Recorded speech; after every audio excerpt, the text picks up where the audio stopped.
everybody. Welcome to the Hallmark Movies podcast. And we are here to do another bonus episode where we are talking about Drop Dead Diva, which is playing now on Hallmark Movies Mysteries. And we are talking about season 3. We've done the other 2 seasons, the previous 2 seasons that you can find in our interview with Josh Berman and Brooke Elliott, and lots of fun Drop Dead Diva coverage on the podcast. I'm film critic Rachel Wagner, and Jazzman is here. Hey everybody, I am back to talk more. How's it going?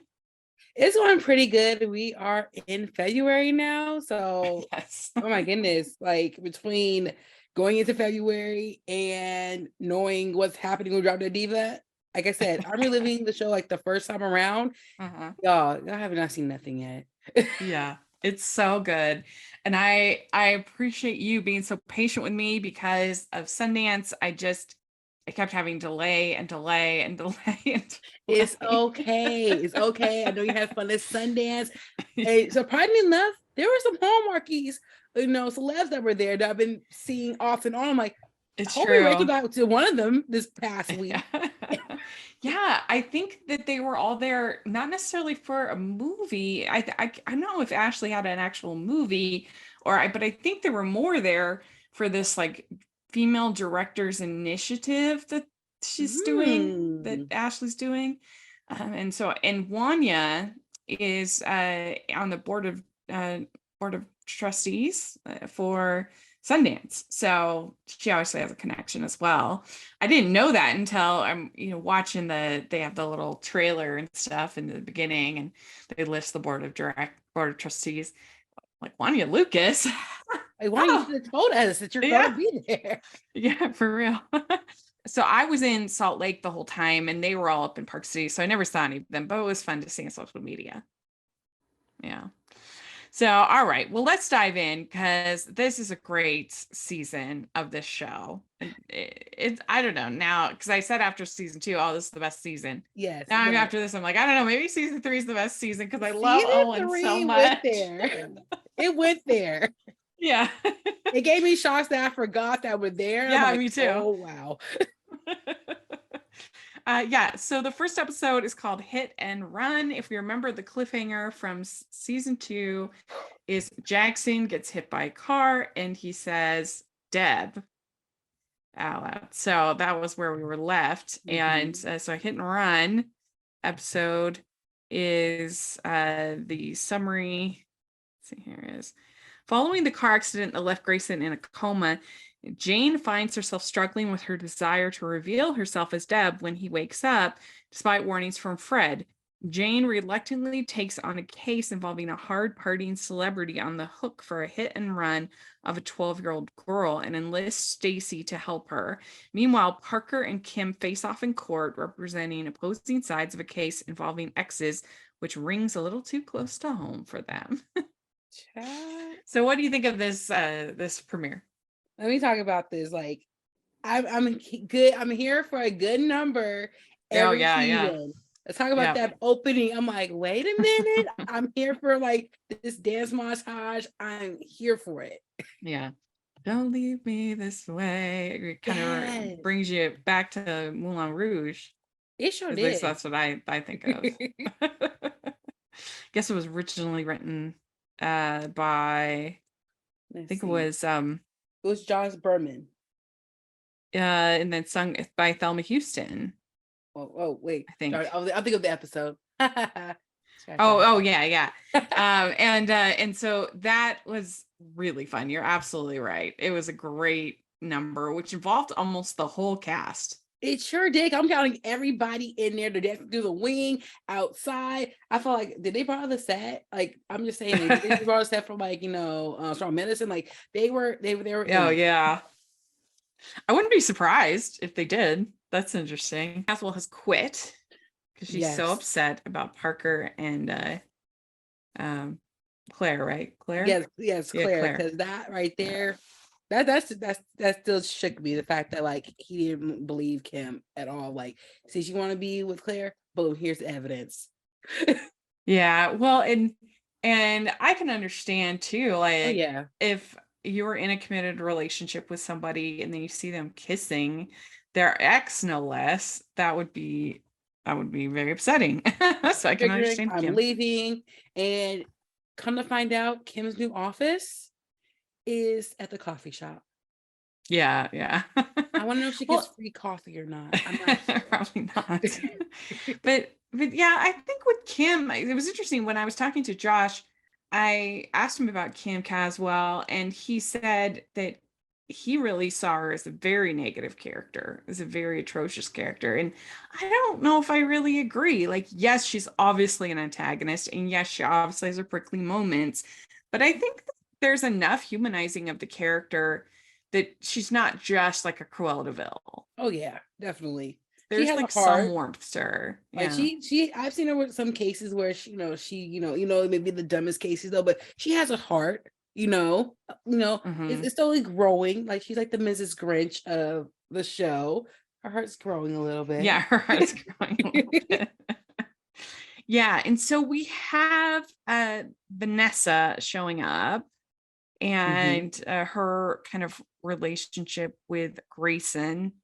And I do think it kind of feels like too much too fast for Grayson and Vanessa. Like definitely, like, it was just like, okay, you're trying to move on, but at the same time, it's like, wait a minute, like you're getting married. Like I would have freaked out too about the the restaurant, and then the accident happened though, but they are moving super fast. Yeah. And I don't know, I just don't feel the chemistry, the connection between them, because obviously we want him to be with Jane. Exactly. So they just it's kind of the same thing they had to do what they did on The Nanny, where they would just constantly have to put these sort of not as good kind of either for Fran or for Maxwell people in the way, because they wanted the show to keep going until finally they got together, and it was like, yes, finally. Took 5 seasons. But I'm not gonna lie, Jane was there for the long haul until Grayson wake up. And when he finally woke up, he didn't remember nobody. Yes, he had amnesia. You gotta love a good amnesia plot. You definitely do.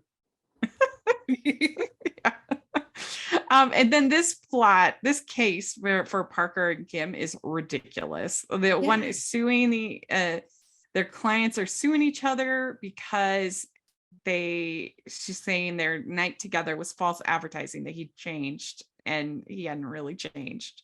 I mean, that's not how the legal system works. It doesn't. Remember, we're playing like lawyers on TV. There's some type of like ethical moments happening here. Remember, we're building up the characters through these cases at the end of the day. Right. And then they have this case with this actor who is arrested for hitting this 12-year-old girl. So that was pretty dark. Yeah, for it was the like he was like hit and run. And like I guess his car was involved, and it was crazy. Yeah. So we found out who did it. I was like, Yeah, and then we have her dreaming about Paula Abdul. That was really funny. I swear, Paula was getting these checks every season. All I know is towards the end of this whole like shebang, Paula be better marry Grayson and Jane at the end of all this. Yeah, I'm just saying, for real. And they're like, Paula Abdul makes an excellent point. And we also have Wendy Williams playing a judge, which was funny. She was vested. She was invested in this. Yeah. Because remember, because the brother was the other guy. Like, not only passed off to my other colleague, my sister. Yeah. Well, and I can't think of that many times she's played like a serious role like this. I mean, it's not that serious, but I don't know. She just usually is a cameo or some but she was authentically funny while doing this, though. She was authentically funny. She wasn't like trying to like be serious, but she was just being herself while being a judge. I was here for it. Yeah. So that was fun. And then we have Leanne Rimes as the movie star's ex-wife. Yeah, she's trying to get that, I went to testify because, I got the house for Aspen. Was it Aspen? Yeah. That's the reason I testified. But come to find out, she the one who did it. I was like, Lynn. Well, yeah. So first the movie star's brother confesses that he did it. Yes, to help his brother. And then they're able to, like, through various conferences, they're able to place LeAnn Rimes' character in the car driving, and that whole thing was all pretty ridiculous. The one thing they love in this show is just like announcing evidence during closing arguments. You can't. It'd be like the last stretch too. And then on top of that, what was it? Because Stacey actually helped out a little bit too, because she kind of put the pieces together. Yes, that's true. That's true. You gotta have a free, intern to help us out. Yes. And then they have Parker says, "I'm done trying to win over Kim." And then Jane says to Fred, "I was just looking for someone to blame." Oh yeah, she was so upset with Fred. And she's like, "Why was?" Yeah, that was crazy, because Fred showed out of nowhere when the accident happened. Because maybe he thought that. Well, technically he was there because Jane was going to tell last episode that Grayson, I'm Deb, but it didn't happen, or tell like I love you, but Grayson said, "I'm getting married. Be my best man or my lady man." Yeah, what's the right term for? That is a good question. Lady man. Like, be my best, lady groom man. We're gonna figure this out. Let us know in the comments how it's supposed to be pronounced. Let us know. I know they have them. I know some friends actually. I've seen them in pictures, but give us the correct term, please, you guys. Yeah. Best friend, or maybe you just say, I don't know. It's interesting. And no, it was deep. It was just more of like, you were there, you didn't stop it or anything like that. You didn't interfere, like, put me my guardian angel, you let this happen. Like, I understand her place, but she's so upset. Like, she's going through the grief of like, to lose Grayson, because he already was still grieving over Dad, but now this is gonna happen with the reversal. Like, I get where Jane was coming from. Yeah, and since we don't really feel that connection between Vanessa and Grayson, it's kind of hard to watch that part, their relationship, because you're just like, no. That part. Yeah.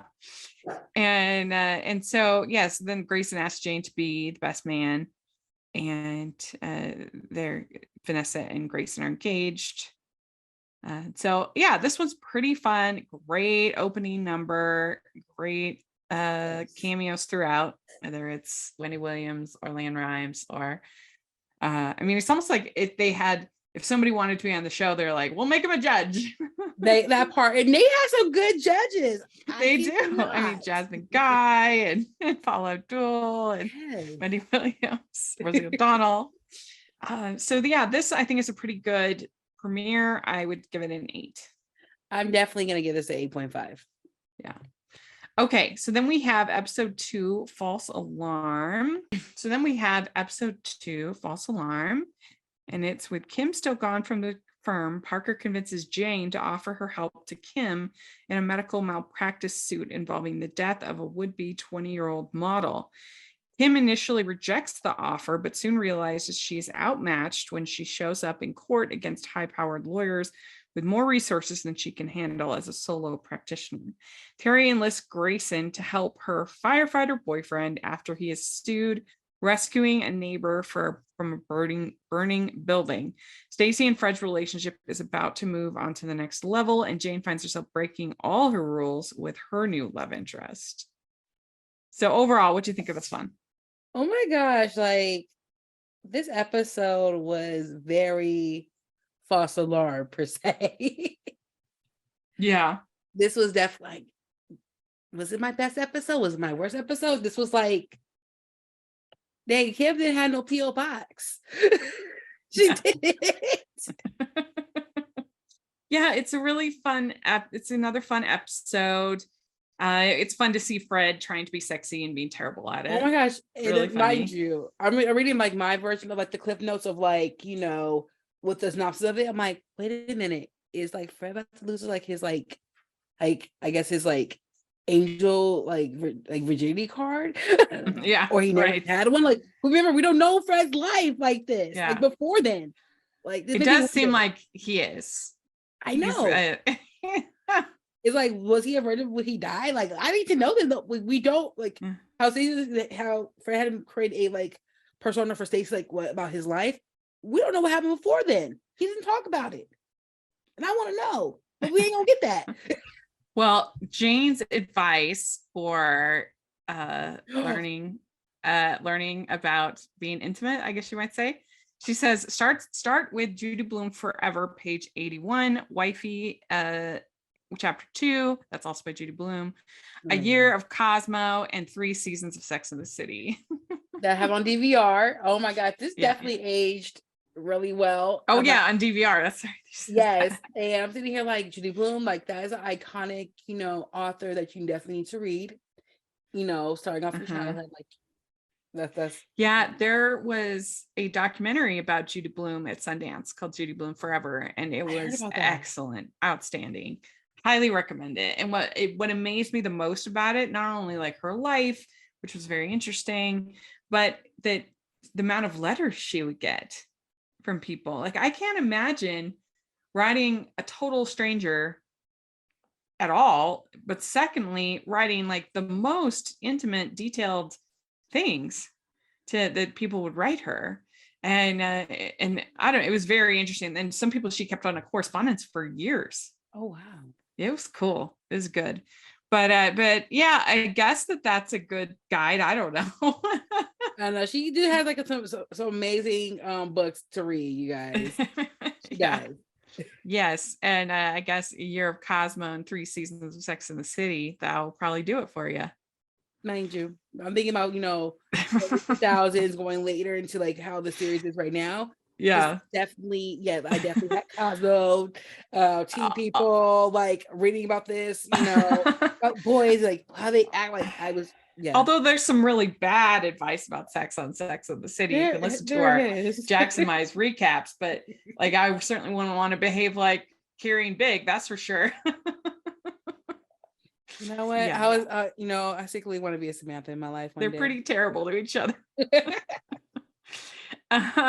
So then we have Jane going on this date with this Dr. Bill. What do you think about Dr. Bill? Oh my God, Dr. Bill is boring. Like, can we bring Tony back, please? Sure, I do love Tony, but I kind of like Dr. Bill. I think he's sort of cute, but he is a little boring. I guess I can see that. Wait. Was this I think this was the episode where Jane gave it the first night after the date, I think. Yeah. He stays over, but we don't find that out until the next episode. Oh, I don't think. I think yes. Oh no, we do find out. She stayed the night with the doctor. That's right. He's sort of nerdy, cute, Yeah, because they were bonding last episode doing with Grayson about about like nerdy stuff, in the doctor realm. I'm like, okay, that's kind of cute. Yeah, I thought he was good. I liked him. And then we have Fred struggling. He ends up getting in the shower. Stacey, I guess after Jade gave him the tea on Stacey, what she liked. Remember, he tried to figure out what she liked, what she didn't like. It's just like got turned off. She kept running. That was Stacey Mojo for this episode. She just kept running. Yes, and so then we have Victor Webster appearing in this episode, and he is a firefighter. Pretending to be a firefighter, saving people and other things, and he's got like a hero complex. What do you think about Victor Webster? Oh my goodness, I was over here rooting for him, and kind of find out I was really disappointed. Terry was going to be happy. She thought she was excited about this new relationship with her boyfriend until, like, he did say somebody, but you are in the same areas that these fires started and you try to get hired in these apartments all across California, from San Diego to Bakersfield to Fresno. I'm like, dang, how many times Fresno? Like, I have to think about it. Yes, they're around the corner. They're 2 hours away. Yeah, Victor Webster got around on a lot of series this time. He was on Sex and the City also. Ooh, see, look, in an episode, look all this cross, series. Like, now I understand why Drop Dead Diva is on Hallmark, because of it. So then we have this woman who has this freak accident, and so she is this woman dies in this freak accident, cosmetic surgery. And they find out that there's this sort of skeevy model agency.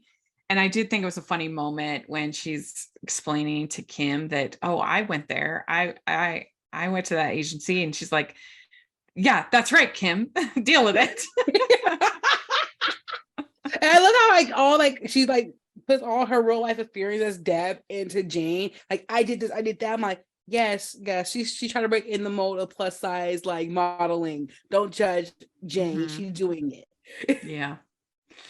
And so then we have that they are requesting that all of their women have surgery, and they figure out that this surgical center is affiliated. One of the board of trustees is also this modeling agency. So they're basically like funneling people that have no chance into getting these surgeries. So, and it's not a good place. So they end up winning. And they then we find out that Victor Webster caused the fire in order to then be the hero.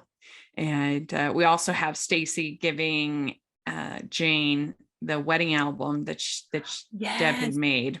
I remember because Jane told Stacy to go to Grayson's house, get the wedding book because it's back in the closet. Yeah. And then, well, no, that wasn't the wedding. That wasn't the wedding book. That was her like scrapbook. Oh, the scrapbook. The wedding book was in Deb's. Stacy had it. Stacy had it. Yeah, Stacy had it, and because that other one had the picture of her with that married guy. Oh yeah, the ski. Yeah. So she didn't want Grayson to see that.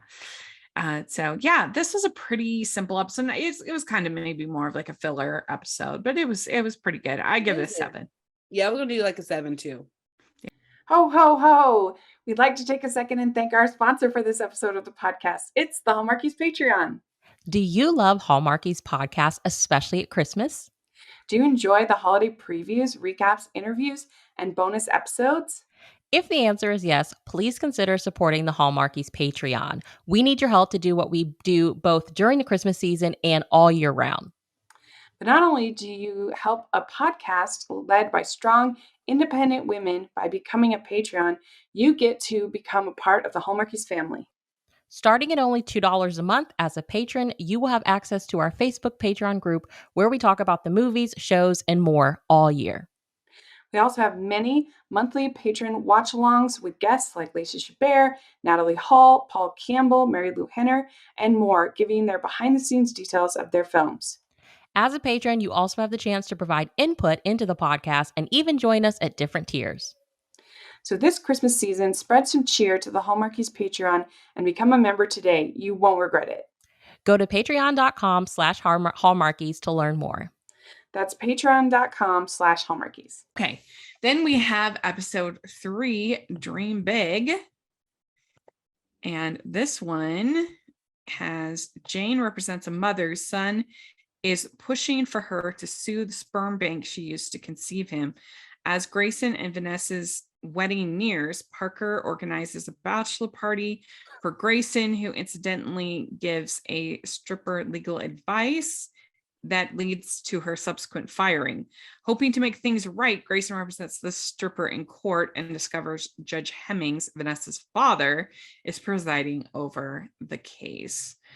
So we also find out in this episode that Grayson didn't ask Vanessa's father for his blessing. How do you feel about that? Do you feel like that's something men should do, or whoever's It just, I proposing? think, I think it's been like that, like, through dawn of time where, a man asked for the daughter's hand in marriage, or depending on your cultural background, some people ask, or they might ask the next of kin just because anybody doesn't have their father around, like that. So for me personally, I would say if that was going to be the case in my position, I'll probably say, talk to my family members, because talk to the elders, of the family who's left, and get their blessing that way. Yeah. But I guess it really just depends on the culture. Some cultures, they still do, dowry still. They still ask for hair and marriage. Like, they still do that. Like, one of my best friends, her brother-in-law, he had to pay dowry for his wife. Oh, really? Hmm? Yeah. They Well, I think marriage wise. Yeah, for me, I think it's nice, and I would say I would like it if somebody asked, both my parents, not just my dad. Yeah. And that it was more of it's just more of a formality of like a blessing rather than like a true transaction. Like, they're not buying and selling people like it's anymore, for the most part. And so I think it can be nice. I don't think it's a requirement or anything, but no, I think it's just out of love. I want to say, like, I want to be part of your family. I want to make sure I'm doing this right. Yeah. But yeah, that was a circus in this episode. It was definitely a circus in this episode. Yeah, I kind of loved Dr. Bill in this episode. I thought he was really charming, because at first Jane is so upset and she was leaving all these messages, and oh my gosh, he must have his phone on silent, I guess, because he left his phone at her house. Yes. Oh my Lord. She leaves all these angry messages and stuff. And I have to say I relate to her, because I am not great at being in limbo. It does not work for me. So like, I probably I would behave the same. I'd be like, like, is this a yes? Is a no? Like, do I need to move on? Was this a bad idea to the hook up the first day? Like, yeah. And so when he's like, when he says, when you get mad, you're pretty adorable, that was really cute. I thought that was fun. And then the fact that he actually heard his messages, even though his phone was actually underneath Jane's bed.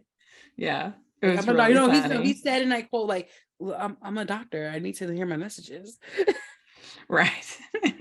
When you get mad, you're pretty adorable. Mm-hmm. And then we have more going on to Parker and Kim, and then this whole thing with this bachelor's party, and they go to this gentleman's club, and I mean, I'm not a big fan of all of that, but just flip the script though. Cause remember, they were able to go out to a nice dinner. Jane, like, I bet this like restaurant, we're gonna have some. I was like, yes, Jay, let's go eat. I was ready, like, I'm not even in the episode, but can I be there? I want to. And all of a sudden, no, Parker said we're going to a strip club. Like, Parker, you're not even part of the wedding party. How you go to Parker said he'd never been to one? No, Parker was not even in the wedding party, like as in the groomsman. So how he gonna be in charge of switching up the bachelor? I see. I was like, I don't remember. Because remember, Parker booked to go to the strippers. That's what I thought. And and Grayson was very uncomfortable. And I don't know, it just doesn't. I wouldn't want my fiance going to something like that before our wedding. You feel uncomfortable like going there, I understand that. If we make an agreement, like, we're not gonna do strippers, we can do that. Or you feel uncomfortable doing that, I respect that. And then they have his father-in-law is the judge over the case with the exotic dancers. Exotic dancers. Because they're first treating them as independent contractors, and then they have to being treated as an employee, which means they don't get as many tips, and they have all these other things, and so then they don't like it. It goes back and forth. And then he also has a habit, again, of introducing new evidence during witness questioning, which is kind of funny. You have to have, I mean, I'm not a lawyer, but there's like one thing is called discovery, where each side of the case has a chance to go through all of the evidence and figure out their conclusions, what they want to bring up, what questions they want to ask, what they want to do. And so you can't just bring in new information into court without having the other side have a chance at discovery. And so that's one thing on this show. Again, you don't go to this show for legal realism, but they're always just like introducing something new and like the most crazy things. I thought Jennifer Tilly was absolutely hilarious in this episode. I love her so much. I've always loved her. Like, she needs to give her flowers. Give Jennifer her flowers. Like, she did our lives for so long. Like, from doing all the Chucky movies to everything else in between. Like, she's that girl. Yeah, she's great. She was really funny, and then I want to be an actress. You know, I'm like, yeah, because I don't know why he couldn't just say, I don't have any family. You know, I don't have. I know. But yeah, I mean, it is true. Like, he has to develop this whole backstory of everything for Stacy. But then again, like, Stacy knows about Deb and Jane, so I don't understand why they can't just say, I'm an angel. She knows everything. Remember it happened the first season when he told Stacy, I'm an angel, and he got taken for he did? Yeah, remember he told her that? No, I thought it was just him kissing her that wasn't allowed, but then he comes back. Oh yeah, because he erased her memory. Yeah, because he kissed her. Remember, gets the wood, but then so then he changes everything when he comes back, and gets new rules or whatever. Yes, I guess he still can't tell Stacy, but only... I guess he can't. But it was a really funny dinner. It worked well. And the judge gives his consent of Grayson and Vanessa. And after canceling, remember, he'd been canceling a lot of stuff over his case. Well, and the girls get do this. I'm like, I have this case. I'm like, dang, because even Vanessa stopped in during one of their meetings, I think. For the case. Yeah, because remember one of the girls, I think one of the girls were in there, or all three of them were in there. Oh, yeah. She's like, what's going on? Yeah. And they end up getting a settlement, and then and then Bill comes and he gets his phone, and that's when he says, when you get mad, you're pretty adorable. So this is, I think, a pretty good episode. I would give this an 8. 8. I'll give it 8 too. And then summarize what happened with Jane's case with the with the little person. The little person. Summarize that. It was actually a very interesting case in itself, like about DNA and how they were trying to like not get like the upper, version of like tests for like disabilities or anything like that, or any type of chromosome stuff and that they cut corners with. They try to sue for product liability, and that makes the mom very upset. Like, you're not damaged property. Is how she feels. Yeah. And so they do end up getting a settlement in the end. Yeah, due to the fact that they were trying to cut corners at the end of the day, or it was too expensive to like screen. Like, it's okay to say you want to screen, but sometimes like, are you sure like this is different? Like, because everybody should have a choice, like, of what type of child they would want or who they want as donors, though, but also kind of like health risks as well, like kind of with like a STD. Like, I would like to know if my partner let me know if they're, they have a disease that, that's right. Yeah. So if you go to a sperm bank, they should have all of that clear. Yeah, all that clear. Like, this person is from this type of family, this type of gene, like, and that risk. Yeah, true. No. All right. So then we have episode 4, the wedding. This one has a lot going on in this episode. We have Jane getting held up, and she has the rings for Vanessa and Grayson. She gets robbed, and then we basically find out that this man, when he was in prison, he got hepatitis. And the only way that he could get treated, because it's so expensive, was to get somehow back in jail. So that's what they are doing. They find out that this compassionate release program is being used for people with expensive conditions.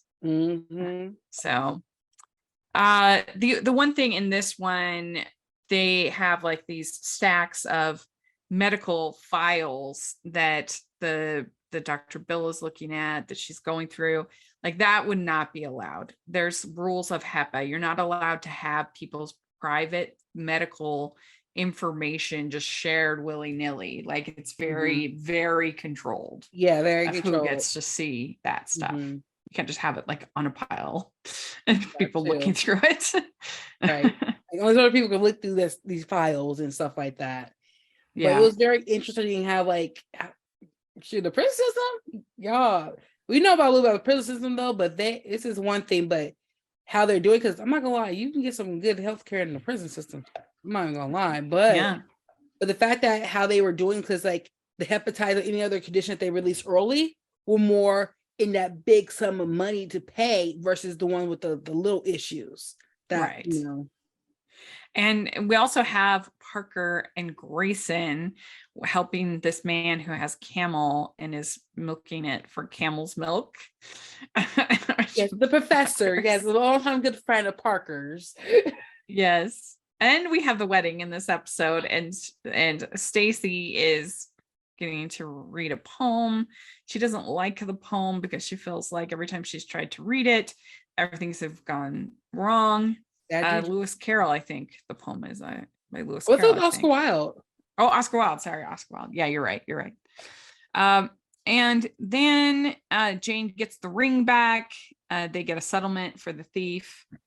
And then Vanessa messages Jane and says that she feels like a consolation prize.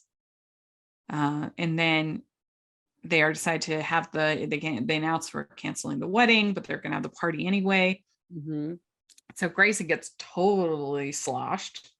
Wasted. And Jane takes him up to the room and to the honeymoon suite. And he I don't know what you would call it, like he kind of cuddles with her sort of. Yeah, kind of sort of. She's all stuck like. But he's totally drunk. Yeah, it's the drunk people that you have, you know. Let's say little hearts, you know, we all been there one time and another. But I'm just sitting here like, James, like, yeah, he's drunk, and I want to know if, like, I always want to know from Dad's perspective, was Grayson ever drunk before when they dated prior to her being Jane? Yeah. I know it doesn't seem like he's a big drinker, but no, I don't think he wasn't. Yeah, he has been going through a lot, so I guess he sure has. Can understand that. And I mean, I guess it seems the like altar. What's that? Yeah, left the altar. Kind of remind me of left the altar. Yeah, of what was it, the wedding planner? Well, you see it all the time in movies and shows, people getting left at the altar. I have never heard of it happening in real life ever. Like I've heard of engagements breaking up, but I've never heard of anybody actually getting left at the altar. Have you? No, what? Not in my friend circles before. No. Not at all. Someone out there through one of my friend channels, someone got left at the altar. Well, if you have any good, if you're listening, you have a good left at the altar story, then let us know. I definitely want to hear this. Yeah. So what would you give this one? Before I give this one, let's make sure everybody knows that Grayson did win his case with the camel. And he had to drink the camel's milk. He drank the camel's milk. I never drank any before. Have you? No, I've never drank camel's milk. Okay. I mean, I've had goat milk and I've had different, fake milks like soy and almond and stuff like that. I think goats and cow's milk are the only mammal milk that I've ever had, but that I can think of. But I think I would imagine it's not that different. That's what I'm thinking too. Milk is milk. The way they won their case was because of the chocolate bar that got imported from I think from Europe or from the from some part of like either Africa somewhere, where they have camel milk in the chocolate bar, and it got slid through the cracks. But they want to do the FAA regulations and to send the camel back to the zoo and stuff like that. So that's how they won the case. Yeah. I wouldn't think it would be that different. Like I just feel like milk is pretty similar and different. Like it'd be a little bit different, but it's the same basic compound. It's the Yeah, you makeup know our milk. FDA is a hot mess. You know that. Yeah. We in the Of USA. And I guess I stayed in Italy for a month and a half. Food is definitely different there than in the US. Yeah. 100%. Like even McDonald's. So what would you give this one? I would definitely give this one a 8 for sure, because it Yeah. definitely is an 8. Yeah. All right. So then we have the prom. And this one is, as Jane represents a lesbian couple that is being denied a chance to attend their senior prom together, Terry enlists Grayson to help a bailiff. Who's been caught in a mail order marriage scam. Meanwhile, Jane is stunned to learn that her boyfriend Bill is seeing other women. Yeah. So what do you think about Bill? Like, do you think it's reasonable of him to feel like, okay, we're just started dating, we're not exclusive? What do you think? For me, it's definitely number one is communication. Like, let your partner know who you're dating. Like, right now, I'm not exclusive yet. I am dating other people. Mhm. You don't establish those type of communications, you're gonna have the situation that is happening with Jane and Bill. Because Jane thinking like, okay, he's choosing me, not knowing like, no, I'm dating other people. Because Jane was like, wait a minute, I'm a one woman girl. Like, I don't share my man. I agree with you, Jane. I do not share. That was hard for Jane to see Grayson going on all these dates with everybody. I get it, girl. I get it. But no, it's communication at the end of the day. It's like, let the person you're talking to, like, hey, I know we're dating right now, we're talking, but right off the bat, I am talking to other people. I want to see where all these relationships are going till I make my final choice of who I want to be exclusive with. That's just me. Yeah, no, I agree. I think the communication is the key, that if you're not going to be exclusive, I do think that once it's been a couple of weeks, I think that you should clarify. It's the old DTR, define the relationship, that you have to do. And maybe they'd waited too long to do that. I don't know. But so then we have Parker questioning Jane's dedication to the firm. He gets frustrated with her. Your friends just show up anytime. And you see, not like, no, they don't. Like, no, that's funny. It reminds me of like when I was back in college, where I'll be with my friends and they're like, Jazzman, everybody. Okay, I'm like, no, I don't. And all of a sudden, hey, Jazzman, I'm like, you're not helping my case right now. Yeah, and then we have Hank showing up, and correct me if I'm wrong, but wasn't Hank the one that was there with his girlfriend or maybe even wife? I can't remember that. Yeah, with Jazzman. His girl. Mm-hmm.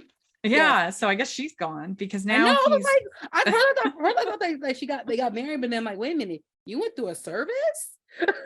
Yeah, I mean, he seemed to be able to meet all of these women by himself. I don't know why he felt like he needed to go through this mail order bride service. And I didn't know he made that happen money though. Can we talk? How much if there are any bailiffs out there, let me know. Because Hank out here got the money to go through a service for $3,000 or such. I'm like, let me know, because I could be a bailiff, because I can stand in court. Yeah, I that's probably true. Although he probably doesn't have that much expenses because it's just a single guy. Oh, he probably lived with his mama. That could probably be a plus. Maybe he has to pay alimony to Jazzman. I don't know what happened with Jazzman, but I don't know. I don't think they were married. They were dating for sure, but they weren't married. Oh, okay. I couldn't remember. Well, so we have this plot with the two girls who can't get a prom ticket. And this was kind of shocking for Michael Gross to be playing the principal, because he's always so likable. So for him to be playing a homophobic principal was kind of like, what? Mm-hmm. It was kind of shocking. And it is interesting because, this wasn't that long ago. And you think all that has happened, 2011. Yes. All that has happened in a decade is pretty amazing. You know what? I had to sit there and think like how, in my experience, that, I didn't go with the same sex partner though, but, I had, maybe about a couple in our school though, but I know in my senior class, we did have a couple that went together for prom. That was back in 2007. So there was no issue, but we have to think about it depending on which cities we live, what states we live in. They still have these type of rules to this day. that's including even with segregated proms. Like if you watch the Lifetime movie For One Night with Raven-Symoné, that's actually based off of a true events actually. And but wasn't that a while? Like that was a while back. Yeah, that was like a couple years ago. Maybe, no, she made that about early 2000. That movie. Yeah, and then I think it was set earlier than that even, and so yeah, I can't imagine in this day and age anybody not being allowed to go to prom. I think that. I mean, maybe the only way I can imagine is if it's like a religious school. If it's like maybe a Catholic school, I can kind of see that. Yeah, 100%. But if you're like I said, depending on which districts you are in and stuff like that, especially being in LA, I was really surprised, because you never know. Like you can never judge a book by its cover, you guys. Mm-hmm. Like I said, to this day, you never know. Maybe some schools are still doing, you can't have same-sex marriage, not marriage though, but same-sex partners going to prom or still having segregated, prom still. Like these things still happens. Like they're still sundown town still. I think it's more in the private school kind of area sector than the public school. But anyway, these two girls can't go to prom, and the Michael Gross is principal, and he says, "Oh, we're just going to cancel all of prom," and then Vanessa sends Grayson her ring back. He's just devastated, a mess. Through it. Poor baby, he is going through it. Poor Grayson. And then like you said about Bill, that he keeps like having all these patients that he's seen all around. It's just like, you're his New Jersey. New Jersey is where you were at after a few dates. And he's like, no, you want to be New York. This is another cameo judge. We have Wanda Sykes as the judge. Yeah. I gotta love Wanda. Which was good because she's LGBTQ herself. So yes, and that would made it so like amazing. Talk about this whole case too. yeah. And then we have they also try at one point to tow the girl's car. Yes. And claim that while that's a suspendable offense, so then she can't go to prom, right? Because she parked in the wrong spot or something. So that was ridiculous, obviously. And then they just decide to cancel it altogether. Yeah, when they got the approval for them to go to prom because it's against the Constitution and their rights and stuff. Mm-hmm. And then I know that one of the girls, her dad was like, wasn't as supportive, per se, because she wanted to go to prom though. But yeah, at the end. Yeah, he came around. And also Parker at first was like, why you get too attached to your clients, why you're getting involved in this case. And then he finds out that it's going to be on like the news or whatever. Yeah, he down there, with his still like, Parker, really? It's like, make sure you check out Harrison and Parker. Then we have Fred and Stacy having this back and forth that Fred gets all these ads. Yes. He's having all success, and Stacy gets very jealous.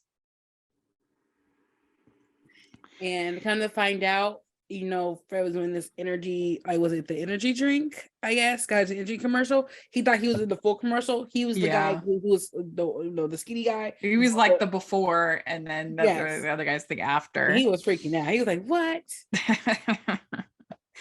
And then there's this whole scheme between Irina, the mail order bride for Hank, that basically that they're trying to prove that Irina is doing this to lots of different men, but what they find out is that actually she came over with Clay Aiken of all people.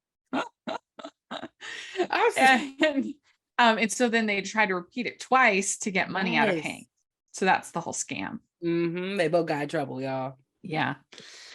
And then we have, let's see what else. I did like when Wanda Sykes says that she's not going to allow anyone to demean scrapbooking in my court. Yeah. That was good. But at the end of it all, Jane got her stuff, some monies together, gave the girls prom, and then invited the whole school because the prom was still canceled, you guys, and everybody showed up at the end. Yeah. Well, and then Grayson says that this guy's an idiot if he doesn't realize how great you are.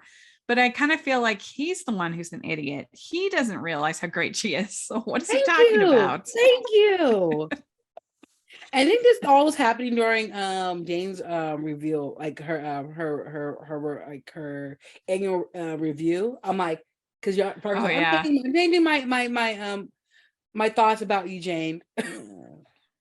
Yeah, I know. And I just feel like that is one problem with Grayson, is that because they have to keep him unattached to Jane for so long just because they want to keep that romantic tension.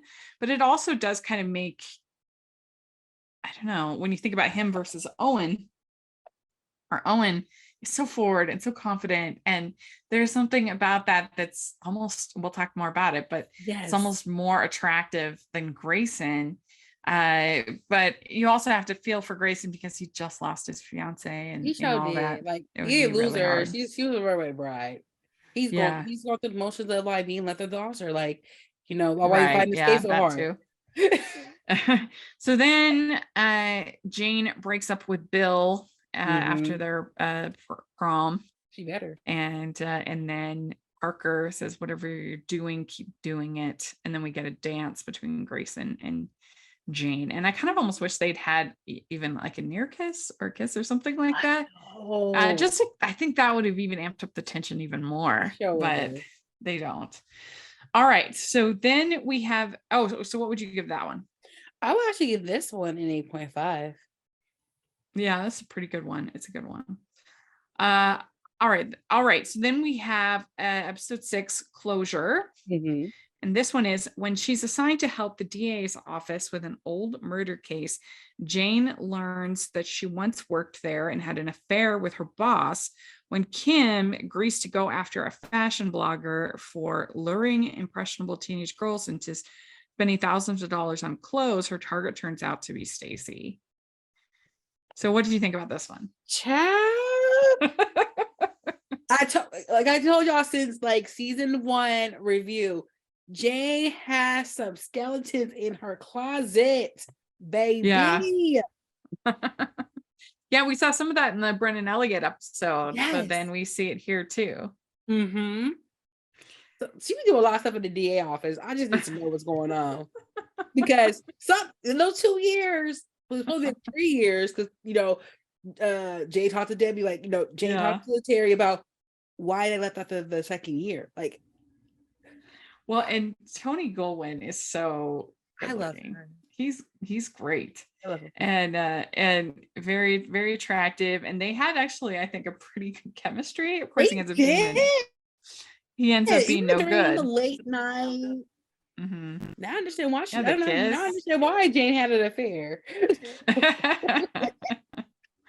Yes. And so then Parker sees Kim kissing this other lawyer. Mm-hmm. And he finds out that this guy is married, and Kim acts like she knows that he's married, but then when you see her actually talking to him, she didn't know. And so mind you guys, this is when Kim came back to the firm and with her own little term, like, this is what I get, because Kim, she was playing with Parker. She's like, we are over. Stay out of my business. I ain't trying to be a friend, but stay out of my business. Mind you, she took that information. Has she come back officially at this point? Yeah, she did. She did. I remember. She came back officially. Okay. So then we have this. Let's see here. We've got Stacy, who has been reviewing all of this product from this one particular company on the website, and she's just saying everything is great. And there's this young girl who thinks that she's great, spending all this money.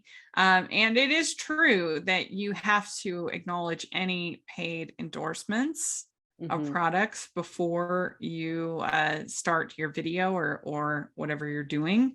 You have to make it clear that this is an ad a paid endorsement for YouTube, you can get in big trouble. So yeah. And so Stacy needed to fix that. And at first she then is saying like all the bad stuff about the product, and then the company gets mad and tries to sue her. And so she because of that wasn't in her contract, but the contract isn't valid, so they go back and forth with all of this. Yeah, send us the stuff back. Mind you, she's like the ambassador, so she's like keep the stuff that she reviews, but she's not getting paid for it. She's getting paid by keeping the products. Yeah, and so then we have this woman Elena who was killed, and they're looking back into it, and there's this they've found out they have the wrong man, and it turns out it's the guy's dad, Nate's dad, who ended up doing it. Yeah. Okay, because Gay did not give up on this case, but that team was crazy. Like, you have the wrong one, don't say that this time. I'm like, whoa. Yeah, it was pretty wild. And then the ex was covering up some stuff. Yeah, it was hard to keep track of it all, to be honest. And then you've got Elena, she had done all this knitting. That's someone I became involved in, how fast she could have knitted the scarf. And I was kind of like, what? I don't get it, but it was fun.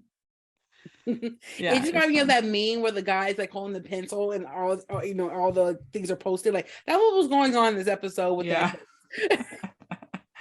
So I'd probably give this one a 7. I'm gonna do this a 7.5.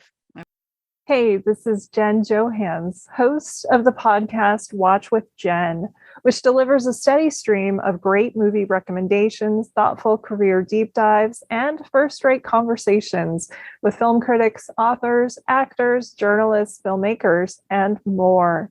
You can find Watch with Jen wherever you get your podcasts, or hear us first at our Patreon at patreon.com/filmintuition. We have episode 7. Mother's Day.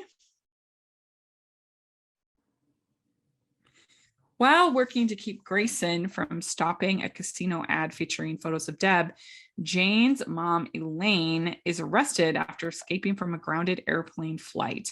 And when Fred grows tired of being mothered by Stacy, he looks to find a place of his own. There were a couple things that this was a fun episode, especially having both moms. But there were a couple things. First of all, I don't think that Elaine could I think those doors are extremely heavy and complicated. I don't think she could just do that. Like, I think they would be able to restrain her. I don't think she could do that all by herself. But anyway, but also I think let's see, what was the other point I was going to be making? With the whole Fred and Stacy thing, that I mean, and then you have the photos of Deb, and you have the whole thing with Fred and Stacy. And I just think that maybe it's hard if you move in together too quickly, and that seems to be what they've done. But I just love Fred so much that Fred's my guardian angel. Like, he just is. Yeah. I feel like, Fred. I feel like it's like Three's Company. Except for remind me of Three's Company. You guys don't know about Three's Company? I need y'all to watch the whole series. Yeah. Well, and when Jane says to Stacy, maybe you're giving him mixed messages. I'm like, yeah, she be you doing are. That too. She really do be giving him mixed messages. I'm like, sis, let him know how you feel. Yeah, I know, and it is kind of surprising that Fred and Stacy don't end up together at the end of the series. Guys, we have so much to talk about that. We ain't there yet. I mean, it was interesting that they have them. I asked Josh about that, about having Stacy end up with Owen. That was very risky, but it's interesting. And so, yes, then we have Parker dating Bobby, Deb's mother. And I think they actually make a pretty good match. Yeah, she did. She's a little older than him, I think. Shoot. Parker does not discriminate, okay? Parker likes anybody, any race, gender, creed, young, old. He probably wanted him a little cougar. You never know. Yeah. So what did you think of this whole case with Elaine, with Jane's mom? You know what? Her case, no, this was another bonding moment and stuff, but this case was actually valid, okay? Because Elaine told her, I'm like, me and your father, we did separate vacations, but I could honestly say I was actually on an airplane, grounded, waiting to get off the plane. It went almost about 30 minutes. So I almost died. I was in the back. I'm in the smaller one. It wasn't the bigger airplanes. I was in the smaller one, the smaller express one. So I was the last row in the back, about to die, y'all. The heat was up. I agree with Vlad. I would have jumped. I would have opened it up and went down the thing too. Because literally, you hear people like, get fussy. Like I'm like, I can't do this. I can't. Yeah, I mean, especially if she has like medications and other stuff that are coming into play. So that's a problem. I mean, I can't imagine that if it was really a medical emergency and she told them that they wouldn't have found a way for her to get off the plane if they're still at the gate. But yeah, the other day I had going to New York. We waited for over 2 hours. It was brutal. Yeah, because even the flight attendant was talking about how they don't get paid till they get in the air, and talk about how long they get grounded. Things get like literally the air supply was cut off. Like I agree. Like from my personal experience, it's not a good idea y'all to do that. It's not. Yeah. Like because it started to get hot. I started like freaking not freaking out completely though, but I can feel everybody's pain. It's just a long time. And it's not good. You have this old air in there, everybody's breathing it in, and it's just getting hotter. I'm like, no. So these are real issues that happens in the airline industries that no one takes serious about. The other thing that I was going to say about Fred is that I don't think if he was really going to be sleeping at the office, there's no way he would be sleeping naked at the office. Like what? What? I didn't have the guys because you would just be doing it. Like you would just fall asleep in your clothes or like your pajamas. The idea that he would be like, face. I'm not gonna lie. I feel like off record. I feel like Kim was like low key looking at Fred. Yeah, of course she was. Then we also have Parker dating Bobby and that driving her crazy. I know. Also, the whole idea that you could ask the jury is not allowed to communicate in any way with the attorneys. They're not, like, the fact that she asks them to raise their hands if they don't like this. You're not allowed to do that in a court. Like that doesn't happen. You're not allowed to prejudice the jury. And really, actually, in real life in court, the lawyers don't even come up to the witness stand like they show in so many shows. That you have to remain behind the like a certain like area where you let's talk like kind of like a little box area where you can kind of like you're like in a major league, like a coaching box. But the idea of asking the jury raise your hand, like that just doesn't happen. But anyway, is a fun moment for Jane. And then they also have this whole thing with this casino ad, and she's really excited at first. I know. And then Grayson's fighting this case, like, I want you to fight this case. He's really offended by it, and you get this whole backstory of Deb whiting out his corrections to the contract, and because she knows she won't get the deal if she does, and it is very common. In fact, Simu Liu, who's in Shang-Chi movies, he's in a bunch of stock photo things that you can still get of like workplace environment stock photos, and he basically did them basically for free, but the only thing that they gave him headshots, which are really expensive headshots. And I'm pretty sure that our friend Jax did the same thing, got headshots for she's in some stock photos things. So like I said, I mean, this kind of thing is not uncommon at all. Not uncommon at all. For to have this kind of contract between this photographer that then uses it for the casino ad. And it is true that probably Deb would be very excited. And Jane tells Grayson that Deb would have loved the ad.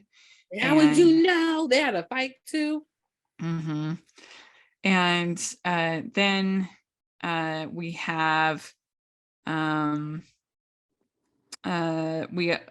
they end up with the casino.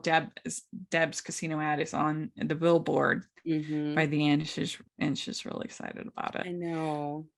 And we do see Grayson putting his arm around Jane, which was really sweet. And you're pretty amazing, Jane.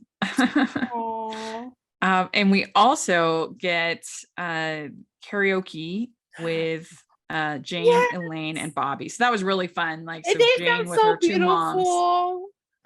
Yeah, lean on me. When you're not strong, I'll be your friend. Yeah. So this is a pretty good episode, I would say. Yes. I think I'd give this an 8. This is 8.5 for me. And the fact that they were over here, the fact that Dad's mom was clowning Deb about her singing abilities, I'm like, yeah. We have episode 8. It's called He Said, She Said. After agreeing to represent a college student who has accused the school's star quarterback of rape, Jane suspects that loyal alumnus Grayson is trying to undermine her case. Meanwhile, Kim's argumentative sister seeks her help with a divorce. So I would say this episode, I think all of the rape story, I think, is all very well done, and that contention between Jane and Grayson is well done. Definitely. I don't really love Kathy Griffin and the I don't know. It doesn't seem like she could be Kim's sister to me. And that whole plot line with the diamonds and stuff, like I didn't love that part. You know what? One part I really appreciate was Terry when she said, "You know what? She told Kim this. I always thought that you were the evil sister. Yeah. With the evil one. But I stand corrected. After Terry's almond milk got drunk up. Right. And then she did Parker's sandwich. I was yeah, I was like, Terry does not like Kathy Griffin. You know what? It's probably a funny story, but it's not funny, but it was serious. So basically, it happened at my aunt's old job, and she was pumping, doing breast milk, getting her pumps in, put the milk in there, refrigerator. I guess apparently someone used the milk and put it in their coffee. She had this whole email blast. Her boss was like, "Why would you do that?" Like, you know how long it take me to pump that milk? And then I guess her other coworker was like, "That why taste is so sweet." I was like, stop drinking people's stuff or eat people's stuff. Even in my old retail job where someone got mad about someone ate his sandwich and stuff, come find out the whole thing wasn't his because the other sandwich was in the refrigerator. Somebody got the same sandwich. Yeah. Plus, I would never do that because you don't know how old some of that stuff is, or like those office fridges could be really gross. I would never eat anybody else's stuff. You gotta be careful. Yeah. Yeah, she does take the almond milk. We have James Patrick Stewart here as the defense attorney. Representing the college, and he's pretty slimy. He does a good job. He is. I know, like this case was going back and forth to like the part you find him like the quarterback chained up in the hotel room to like everything with this case. I'm like, this case was crazy. Even the point where Jane and Grayson's fight in front of the interns, like that in the part talking about you need to go apologize to Grayson because how you're acting in front of because you're above him, you're a junior, I'm like, fine. When you walked in to go talk to him and apologize, guess who was up in the room with Grayson? That part. Yeah. Going behind my back, counsel, with the other like it was, and then Parker saw that, so it was just like, really? Yeah, there was a lot going on. And I mean, it was surprising when Grayson behaved that way. And then Jane says, that what does that matter? You're worshiping a bunch of buildings instead of helping these girls. That part. Yeah, that was good. That was good. That was the episode, especially towards the end. The end, that was a checkmate. You guys definitely need to watch this episode. And lastly, we have to talk about Jane and like her, not saying the issue though, but with Bobby and Parker still dating. The advice. Yeah. Well, and of course, James Patrick Stewart is in one of my favorite Hallmark movies, A Taste of Romance. I don't know if you've seen that with Terry Polo. It's an old one. I need to rewatch that. Way back. It's really good. It has Bailey Madison, and she gives the best performance. She is so good in it. And he's pretty tough on the girl in this cross-examination. Yes. About her. And then there's this whole site with this like secret password kind of a thing going on, and they find the password. And that whole scene when she says to the judge says to the lawyers, like, you better access the server. Yeah, the server. That whole thing was really good. Yeah, over here hiding stuff, burying stuff. Shoot, that's a loss. And I guess there's a scene. So Jane gets very angry at Grayson when she sees him meeting with John Patrick Stewart, and she's very offended. And then she finds out later that he had asked him to help and he refused, and that's when they find the secret link and everything. We also have Kathy Griffin's character that wants this particular clock because they find out that there is she knows that there's this bag of diamonds in the clock, and then it turns out they're fake diamonds. And I would definitely think a character like this woman would know the difference between fake and real. That part. And I'm glad that Kim at the end of it talked with the husband and made a settlement deal that they make a trust to help the daughter, because that's the main concern for all involved anyway. And then the university calls with a settlement. And then we also we find out that at the beginning of the episode, Jane walks in on Bobby and Parker, and she's like horrified. But we find out that Parker is probably going to be ending things with Bobby. And so she has this whole thing where she tells Bobby that Parker is a hunter because she thinks that will be a problem for her mom. And it was funny when she's like, yeah, that man's not hunting anything. So Bobby breaks up with Parker. I know she had her revenge dress on and everything. Like she was Princess Diana. Handle your business, Bobby. Handle your business. Yeah, I would probably give this one. I would give it a 7. 7. I had 8.5. Okay. Close to 9. Okay. Then we have episode 9, You Bet Your Life. And this one is as Stacy enlists Jane to represent a sorority sister in her lawsuit against a casino, Kim and Parker team up to argue for a devoted mother's custody of a rare plant. This episode is pretty bonkers. It is. This is crazy. It's like we're having like horror shop meets like that's what I was gonna say. It's like Seymour. Sorority girl gone wild in the casino.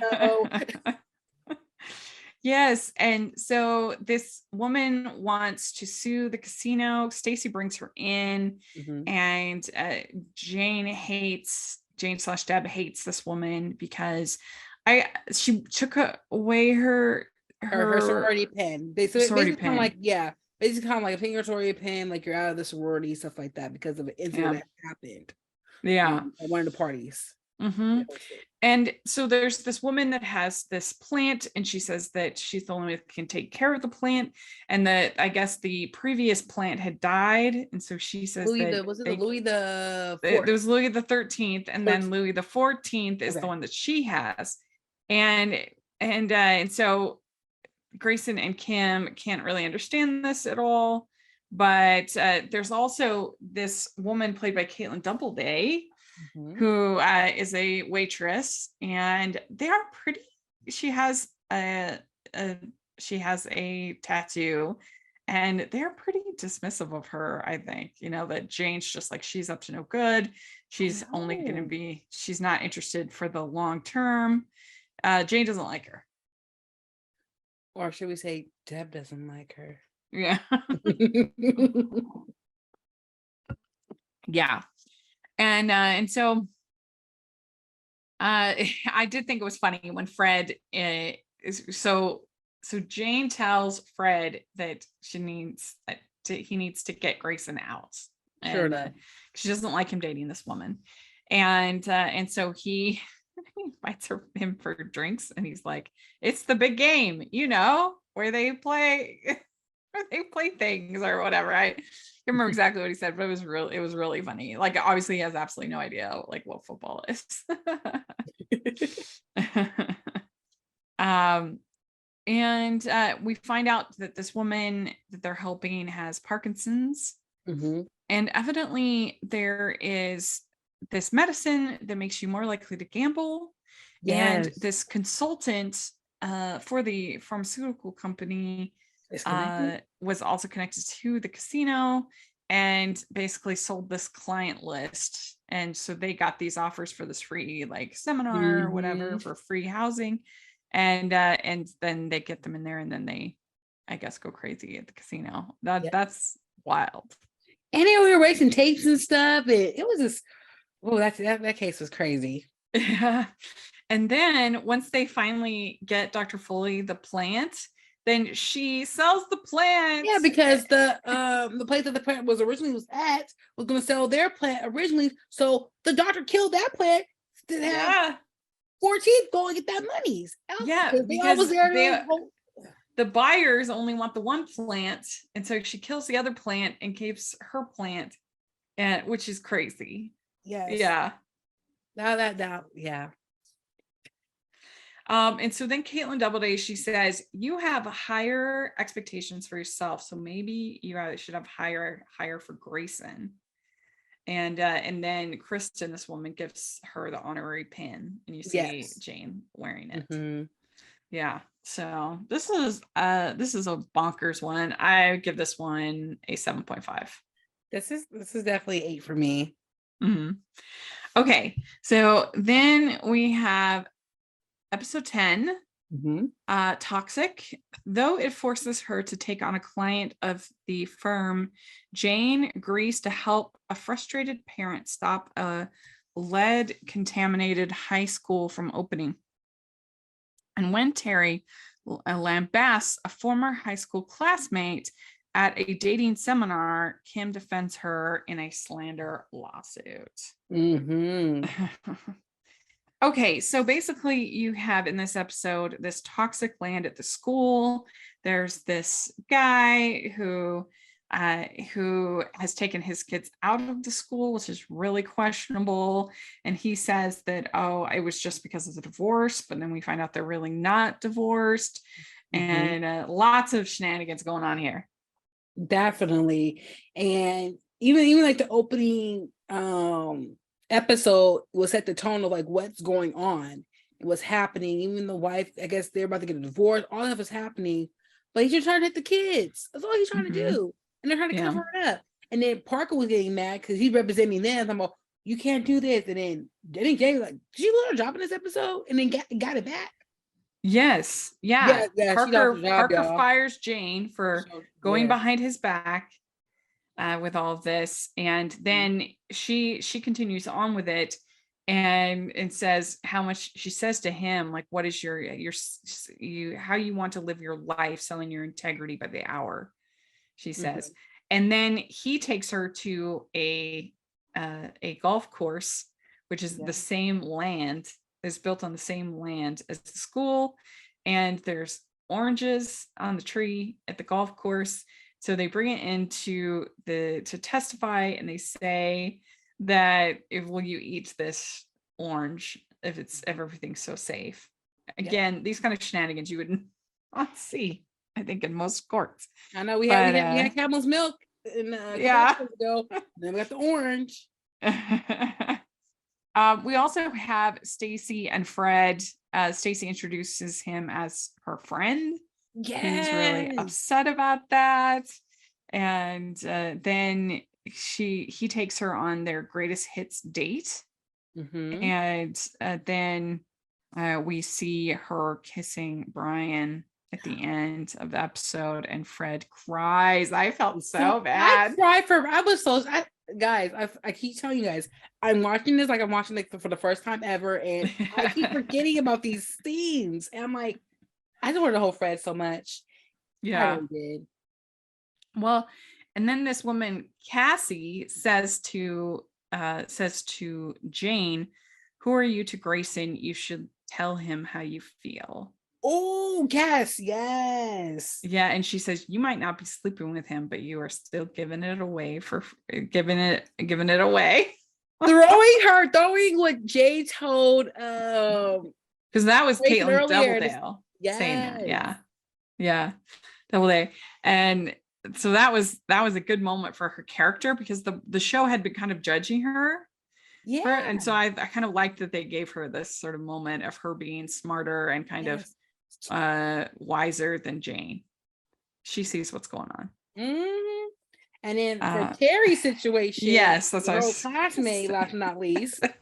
So Patty Stanger, reality TV person, she was pretty good, I think, for reality TV. Like, she's a decent actress, I thought. I mean, it's not that hard of a part. It's pretty simple, but basically she's Mean Marcy, and her mom, Terry's mom, never saw it. Yep. And she loses it at this meeting that she goes to, and she says it's high school Hoover was her nickname. And Terry did make up some things about her. So the case doesn't. Kim ends up representing her, and things don't really go all that well there. But she is able to convince her mom that Marcy is no good. Yeah. And there ends up being this whole thing that what did they call it? Yeah, I forgot what it was. Because even Terry's mom's house is on Lane too with the courts. I was like, Lord. Yeah, and they basically figured that there was, I think, no actual damage. Like, they can't prove any actual damage has happened. She hasn't sold any less. She hasn't had any less of patients, things like that. Yeah. And then let's see here. And they won the case though. They won the case. Yeah. And so then this Danny, he's acquitted. And this is our first introduction to Owen. Yes, Owen. So what do you think about Owen? Yeah, I was sad when Tony left. Yeah, I really was. Y'all understand? Like, we were rooting for Tony to be there forever. Now Owen comes in. Can we just give a round of applause the fact that they're giving this body positivity of people who are plus size, who are, a little rounder, a little bigger out there, getting their date on. Like, actually, like, yeah. I was romantic. That's what I loved about this show. Like, you didn't care if you were, skinny, fat. Everybody thought was finding love or dating. Yeah, and having great chemistry and all of it. I agree. I love Lex Minlin. I would love for him to be in a Hallmark movie. I think he's so good, so charming. Yes, I mean, if they could get Brooke and Lex to do a Hallmark movie, I would die. But will we get Owen's character, Tony's character, and Brooke all in one like movie? I don't know if you need all three of them. One get dumped. We could but I love him. I I was really thinking these episodes, I'm like, I think I might like Owen better than Grayson. And I think at the time I was Team Owen. And I asked Josh, I said, were you ever serious about when you saw the great chemistry that Brooke and Lex had? Were you ever serious about having her end up with Owen? And he was like, no, I always wanted her to end up with Grayson, which makes sense, of course. True, but it was definitely a risky move to have him end up with Stacy. That was I don't know if I 100% love it, but they pulled it off about as well as you could.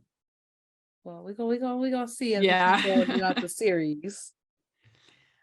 So then, yes, so we have Jane going out with Owen, and I think this is a really good episode. I would give this an 8.5. 8.5 as well. Okay. We'd like to take a second and thank our sponsor for this episode of the podcast. It's the Hallmarkies merch store. Are you looking for that perfect gift for the postable, Hardy, or Hallmarky in your life? What about getting that t-shirt or hoodie that will help you stand out at your next holiday party? Now is the time to check out the Hallmarkies merch store. Full of festive designs by artists like Jessica Miller, Carrie from Hallmark Comics, and more. You can even have more than just shirts, but totes, cell phone cases, notebooks, mugs, and more. And it isn't just Hallmark. We have designs for Anna Green Gables, Man from Snowy River, The Nanny, and more. Every purchase at the merch store goes to help support the podcast and allows us to make the great content you know and love. There are frequent sales, so go to tpublic.com/stores/Hallmarkies or see the link in the description. That's tpublic.com/stores/Hallmarkies. All Man, episode 11, and this is as Jane represents Parker's ex-girlfriend in a lawsuit against an intransigent life insurance company. Kim seeks to help a minister who is encouraging his parishioners to shoplift for charity. I have to tell you that this pastor guy, he is very attractive. He is. His name is Gil McKinney, and he evidently was Prince Eric on Once Upon a Time. That's why he looked so familiar to me. Yeah. He looked so familiar. Why he looks so fine? I'm like, another person who needs to be in a Hallmark movie. I really thought he was great in this episode. He sure was. He yes. So I thought that really worked, and good chemistry. I kind of wish that I thought they were gonna hook up. I thought that Kim was about to be with the pastor, kill the pastor's wife in a second, be a stepmom real quick. I would have liked to have seen that with Kim. I think it could have been an interesting plot. I mean, his whole thing about encouraging people to shoplift is ridiculous. Like, he's trying to like Robin Hood the entire congregation. You can't do that, you know. Until his daughter went over and beyond. It was a fool that that she was still in. Yeah, she's still trying to makeup and stuff. Yeah, so she's arrested.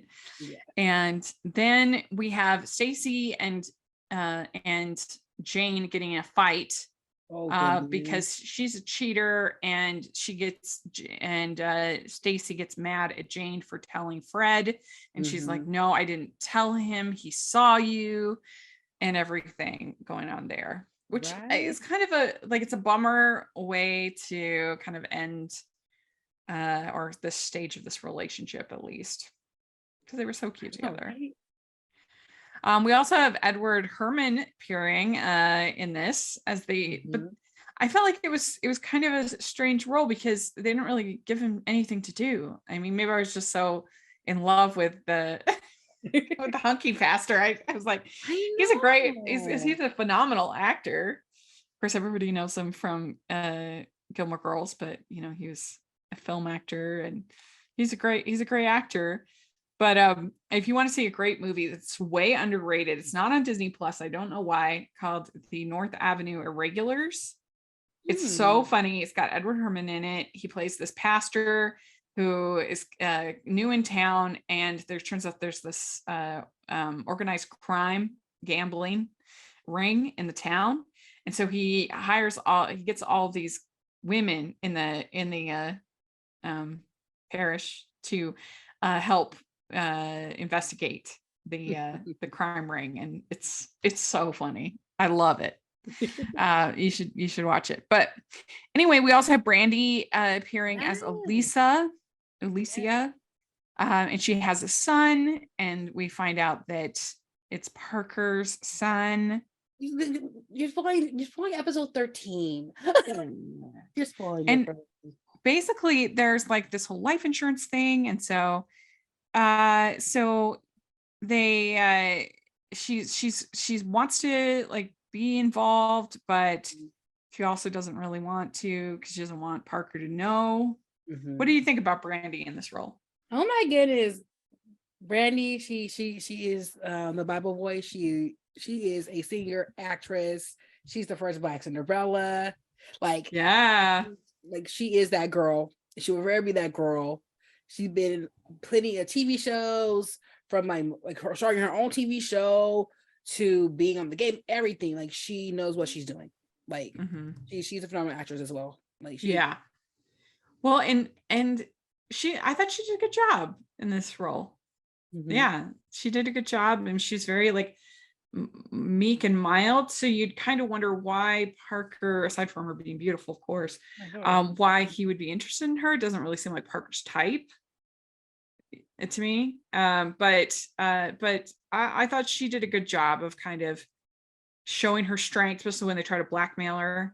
And she did lose her license, by the way. If you keep watching the episode, she did lose her nursing license, but Parker got her a job at the firm. Yes.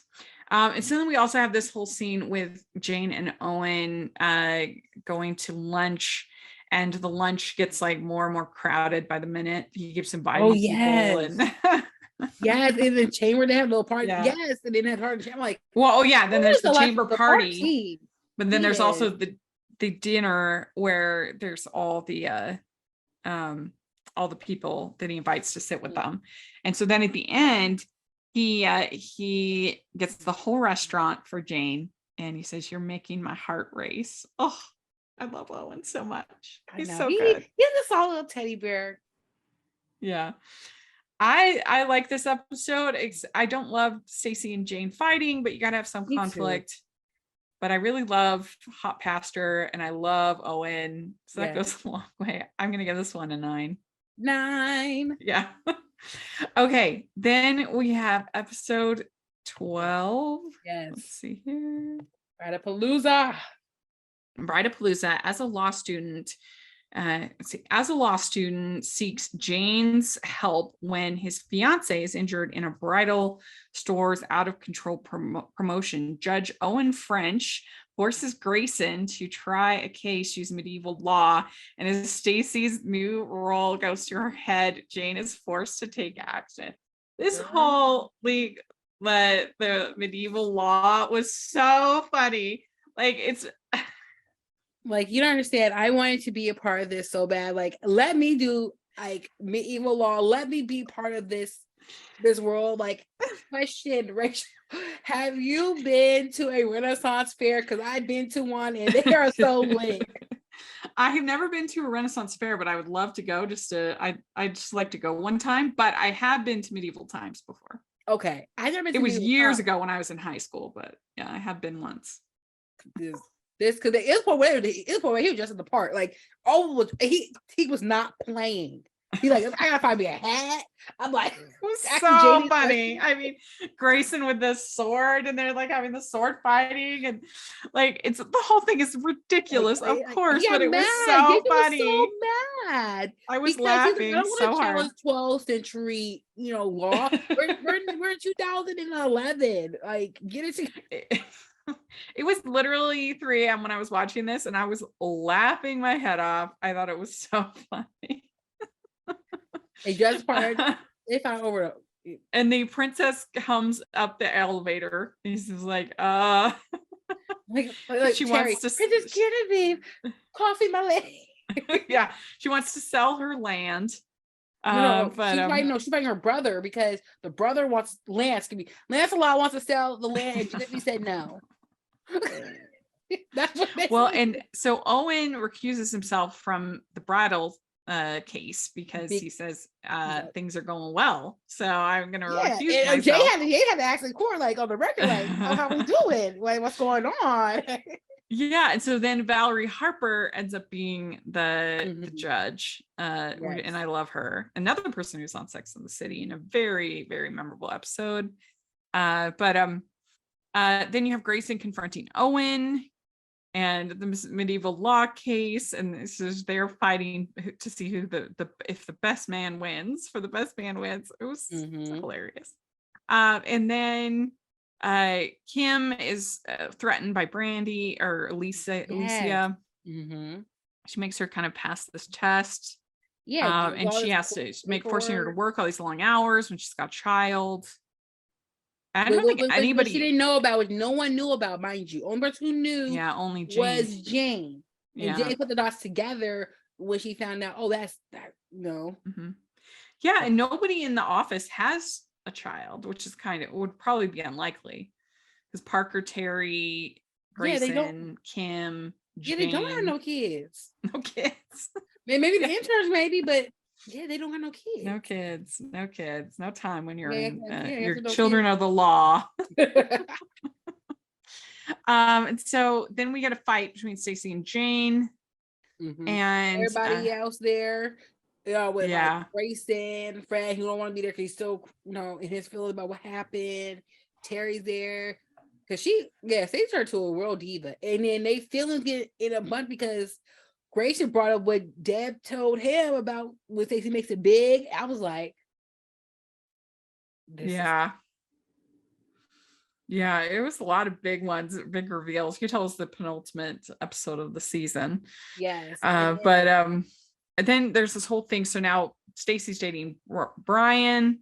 Brian's doing the commercial and Brian's doing a commercial and her assistant. Right. Yeah. And basically the whole thing with this bridal expo is that they find out that they had hired actors to make things. They actually wanted this sort of crazy, chaotic experience to, I guess, sell more dresses, but I don't know. I feel like in the hospital, like that's like that's going the other thing. I feel like you would be concerned about your dresses if you were doing that. Messed up, like all that get ripped and stuff, and and then on top of that, making her look like she's like the bride is like a monster. Bridezilla. Yes, like they went over the edge with it, and also the fiance, who's actually I forgot his name, but he also plays in The Blind Side. The Blind Side, yes. Yeah. That was good. And then we see Parker kissing Alicia. And so there's that going on. And then Owen kisses Jane. And he says, I swear I will never get bored of doing that. Oh my God. They're just so adorable. But then they have the good luck fair night and they have the whole fight with the swords. Yes. It was hilarious. I loved it. And then Stacy gets arrested for assaulting Brian. Well, he deserved it though. But she says, but I really am a star. No, because Jane went answer the phone. She told Ray, don't answer your phone. Yeah. So I really think this is funny. This is a good episode. I give this 8.5 or 9. I had a 9.5. I'll give it a 9. It's really funny. Like everything. All right. Our last episode, Change of Heart. Yeah. This is episode 13. After convincing the gravely ill sister of a death row inmate to accept his heart for a transplant, Jane must get a judge to bend the rules for execution in order to make it possible. And as Grayson defends her after she's arrested for assault, Stacy's criminal past threatens to send her to prison. And so basically what ends up happening is that Stacy's criminal past is actually Deb's criminal past. Yes, girl. Yeah, so what you been doing? Deb had broken into this woman's house and Deidre Hall, who appears, and gotten these stole these ostrich boots. Yeah, the red And boots. Stacy had taken the fall for it. And so they end up figuring out how they can, because they find the boots and they figure in Deb's storage, and they figure out how they can show that it was actual, that it wasn't Stacy at all, that it was Deb. Mind you, during that whole entire like looking for the boots, now they're playing my jam. I was like, I remember, like, taking me back. I'm like, I remember this song. But yes, that was good. But can we discuss the opening of episode 13? Yes, baby. Like, hey, I'm mambo, Brooks this mambo, question. mambo. Brooke, how did you survive with all that goodness dancing around you? I would have passed out. Hey, mambo, mambo with hot dancers all around her. That was really fun. It was really fun. Like, can I just be like a GIF, like a GIF, like, you know, like the little memes, like I just have that every time. So Grayson is helping Stacy because she had tried to call Fred. She had tried to call Jane. Yeah, and neither of them had answered. They were both upset with her. Yep. So the next day she found out. Yes. And then we have Kim wants a partnership.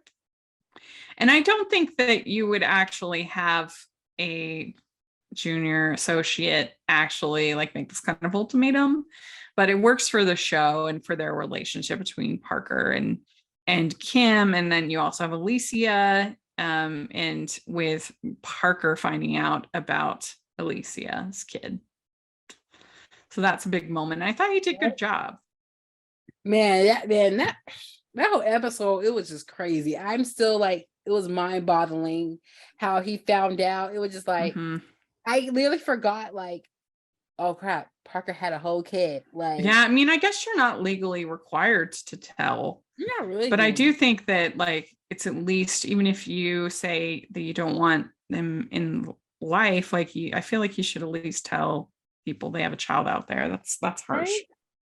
It's harsh. But we have this woman who needs a heart transplant. Her brother is about to get executed. Depending on how they execute him will determine whether they can use his heart. But the woman doesn't want the heart of her brother. She hates her brother. And I thought this was a really touching storyline of this, like, even somebody who's done really bad things can have a moment of redemption, and they end up having to actually give him clemency because that's the only way they can get. He's in a coma. He's committed suicide because the S-word, y'all, the S-word, she passes out, and then he commits suicide so that she can have the heart. But they can only do it if he's taken off life support. And so anyway, they have to go back and forth all this law stuff to get her to be able to. It was a big headache. I'm not gonna lie. You're gonna have to go back and forth. I was like, y'all pulling me too many different directions. And Jamie Sigler plays the woman. She was good. I thought she did a good job. Yes. And then we have don't forget about Fred. So we find out, well, with Fred, that he was going to propose to Stacy, but then Jane tells Fred about Stacy and Grayson. And I feel like there's no world where Stacy would really kiss Grayson like that. Like, I don't know. I didn't buy that whole plot line. It was more, in Grayson's words, it was more of, you're reminding me so much of Deb. And I was like, no, don't do this. You're still breaking over Vanessa's situation. You're bringing over Deb, and you just kissed Stacy, her best friend. Jane is like the real MVP because she witnessed so many kisses throughout the past 3 seasons so far. Yeah, and I mean, Grayson, he's kissing like everybody in Jane's life except for her. That's why I was like, it almost doesn't make sense. Well, because of her and Parker.